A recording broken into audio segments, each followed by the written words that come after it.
¿Qué tal? ¿Cómo están? Una vez más en Vivencias Victoriosas para JCG Discapacidad Nacional, primer y único medio proveedor de la Agencia Nacional de Noticias TELAN en discapacidad.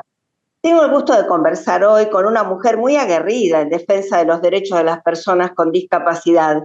Es la fundadora del Consejo Consultivo de Discapacidad, vicepresidenta del Colectivo por el Derecho Humano a la Comunicación, CODECOM, y ex diputada nacional. Damos la bienvenida y un gusto conversar con nuestra madrina de honor, la señora Mónica Bianchi. ¿Qué tal, Mónica? ¿Cómo estás?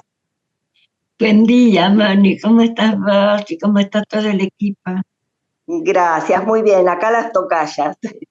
En la charla anterior empezamos a conversar acerca del informe que fue presentado en la Comisión de Discapacidad. Quisiera que pudiéramos retomar algunos aspectos de esa presentación. Bueno, te dejo la palabra, te cedo.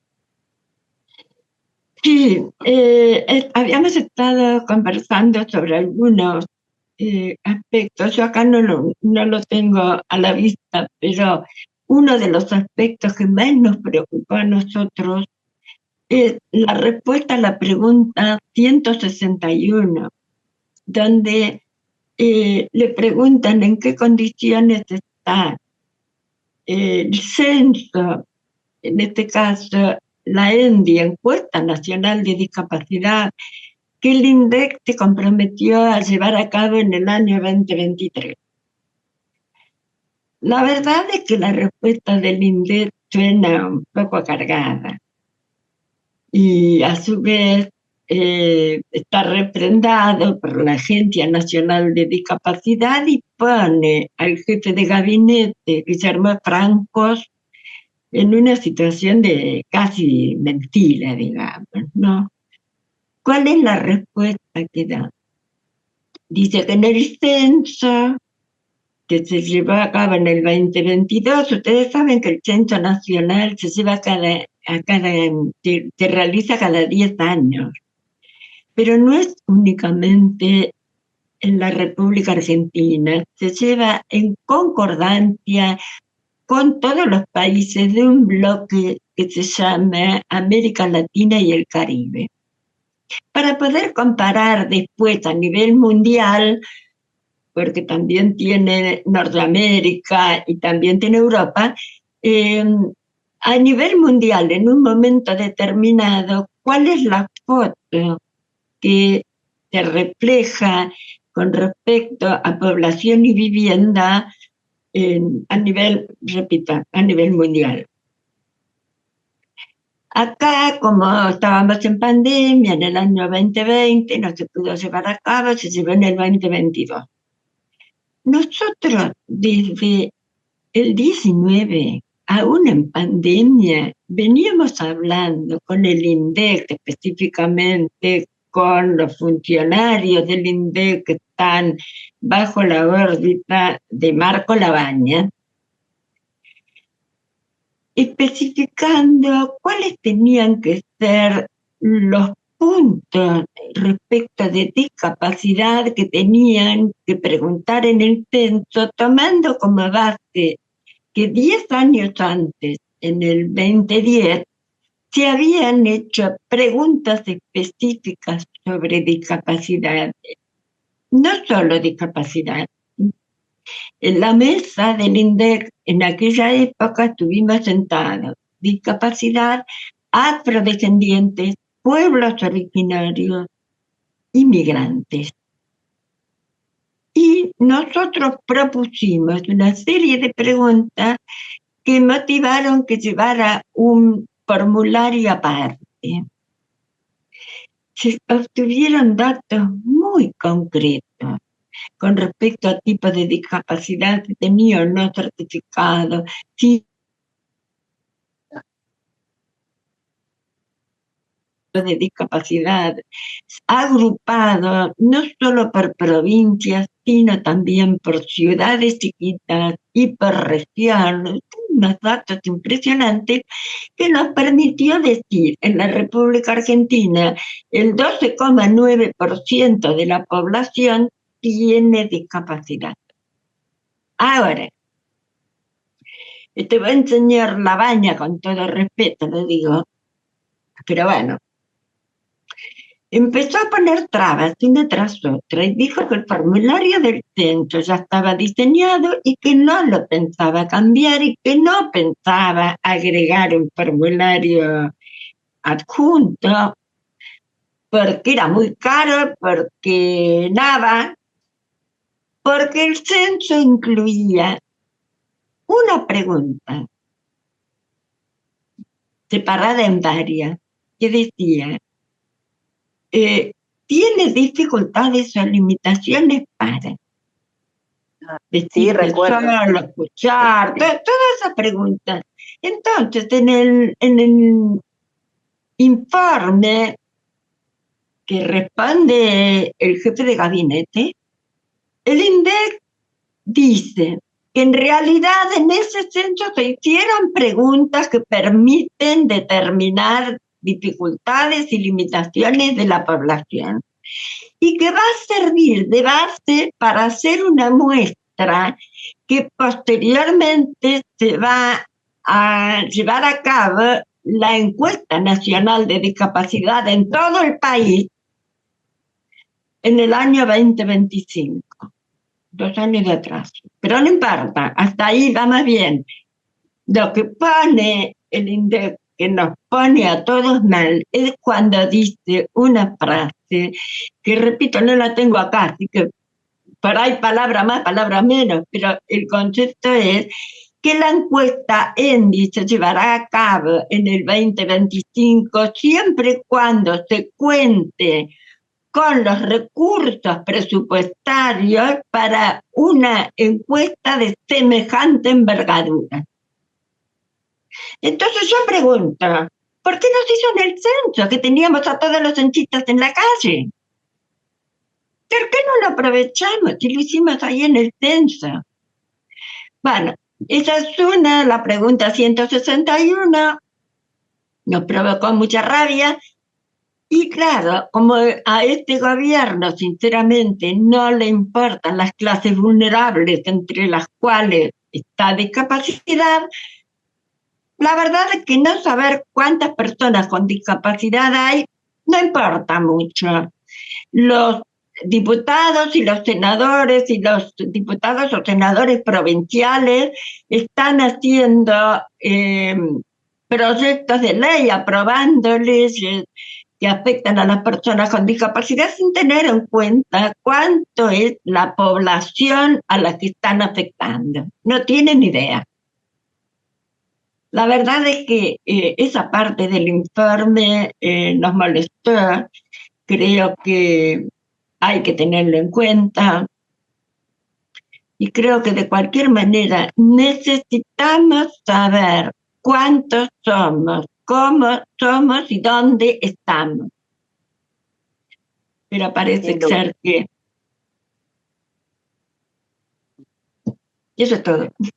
Sí, sin duda, ¿no? Sumamente importante que, bueno, si ya no se convocó, digamos, en la primera instancia, en el armado, pero como vos comentabas recién, se podría haber hecho alguna planilla adjunta con algún detalle, algún pormenor, ya estando prevista toda esta movida a nivel nacional. Realmente era una oportunidad para poder hacerlo ahí, porque claro, volver a arrancar de cero, ahora tienen los miles de peros, también por esto de los gastos, cómo se están recortando, como todos sabemos.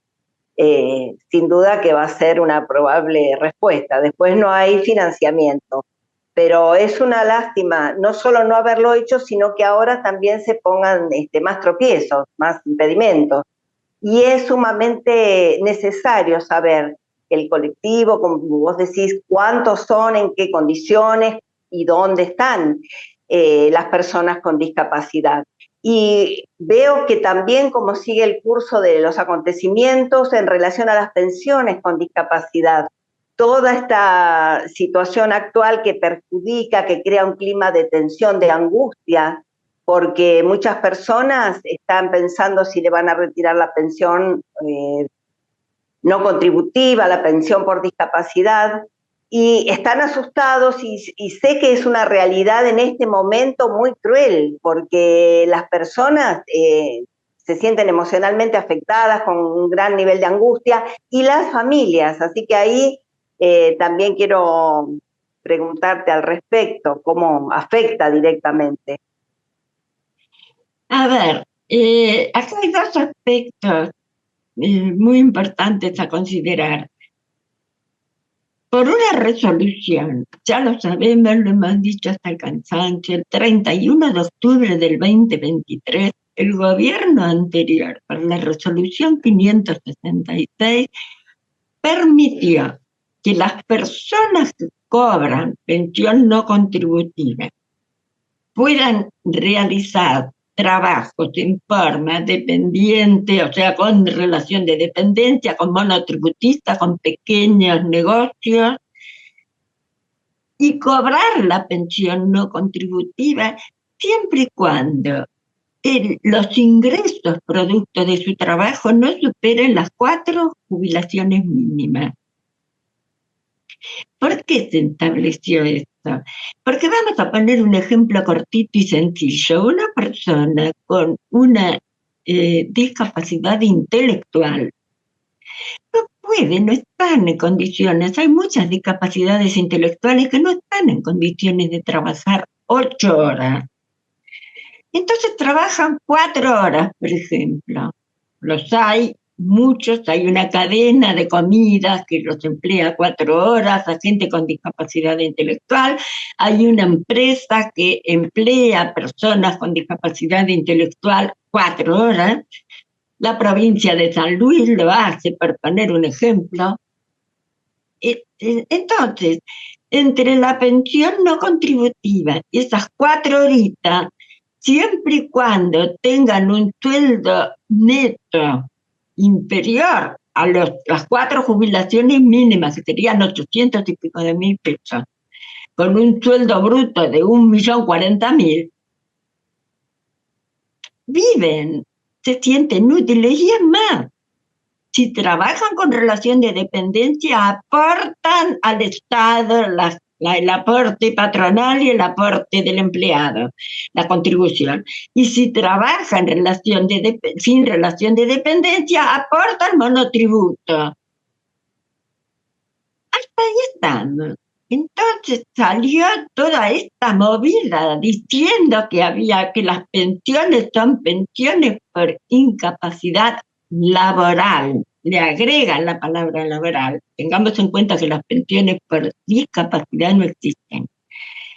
Es pensiones por incapacidad. Entonces, te agregan laboral y dicen, el 60% de las pensiones que están cobrando la gente son truchas.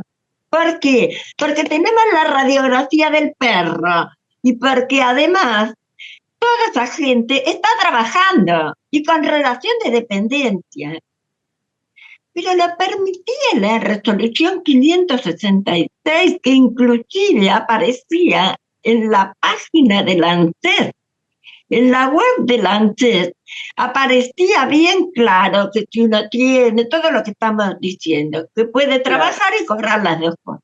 Ahora, sacan el decreto que salió el otro día, que lleva el número 843, diciendo que incapacidad laboral es esto. La persona que está imposibilitada de trabajar puede cobrar la pensión. Los que están trabajando o pueden trabajar no les corresponde la pensión, con lo cual esa personita, como el ejemplo que pusimos, que tiene una discapacidad intelectual, trabaja 4 horitas, gana menos de 4 jubilaciones mínimas, entre ambas cosas hacía una cifra y aportaba al Estado y se sentía útil. Ahora se lo sacan. La pregunta jurídica que yo me hago, que todavía no hemos terminado de dilucidar, es: ¿esta resolución 843 tiene efecto retroactivo? Quiero decir, las personas que están trabajando por la resolución 566 del año pasado que les permitía tener las dos cosas, por esta nueva, tiene efecto retroactivo y le quitan la pensión. En la Cámara de Diputados, para cerrar, te cuento que estuvimos entrevistando al diputado Daniel Arroyo, que es el presidente de la Comisión de Discapacidad, y él nos contó que hay una especie de primer acuerdo entre los diputados de los distintos bloques para sacar eso de pensiones por invalidez laboral, sacar todo y crear una asignación universal por discapacidad.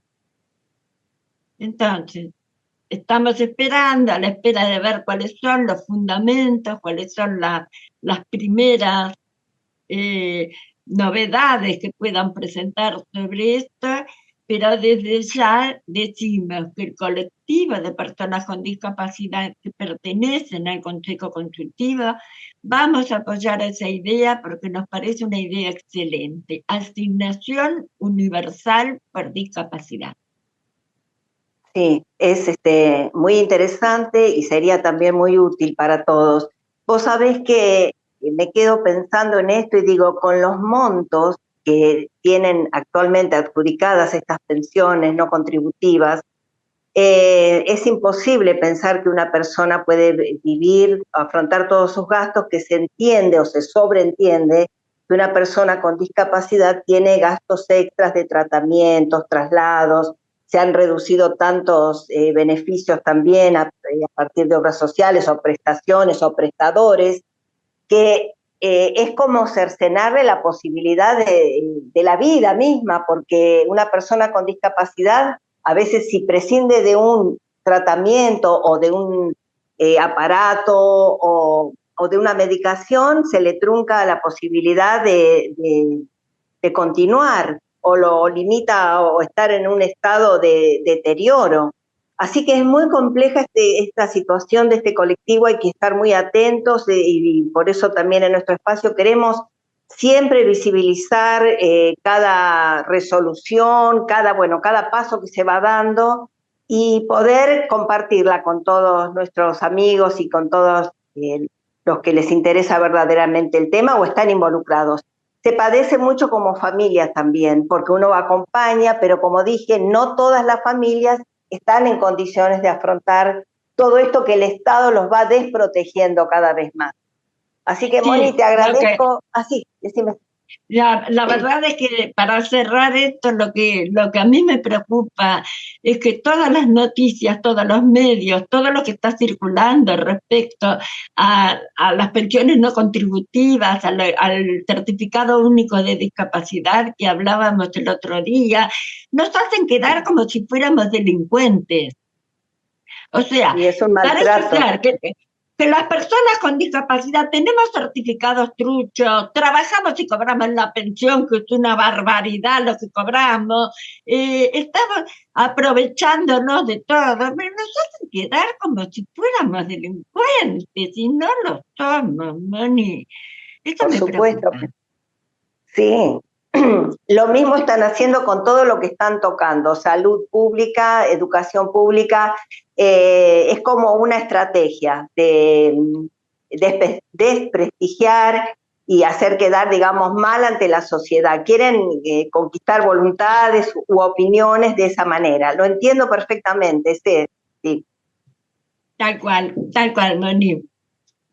Así que te mando un abrazo enorme, te quiero enviar un saludo muy cordial de Juan Carlos Gallarín, nuestro productor y director, y de todos quienes hacemos JCG Discapacidad Nacional, y agradecerte por este tiempo, por tu sinceridad, tu compromiso, todo tu empeño, digamos, en esta, como bien dije al inicio, esta ardua tarea de defensa de los derechos de las personas con discapacidad. Así que un gusto, Moni, la señora Mónica Bianchi, y hasta la próxima. Hasta la próxima.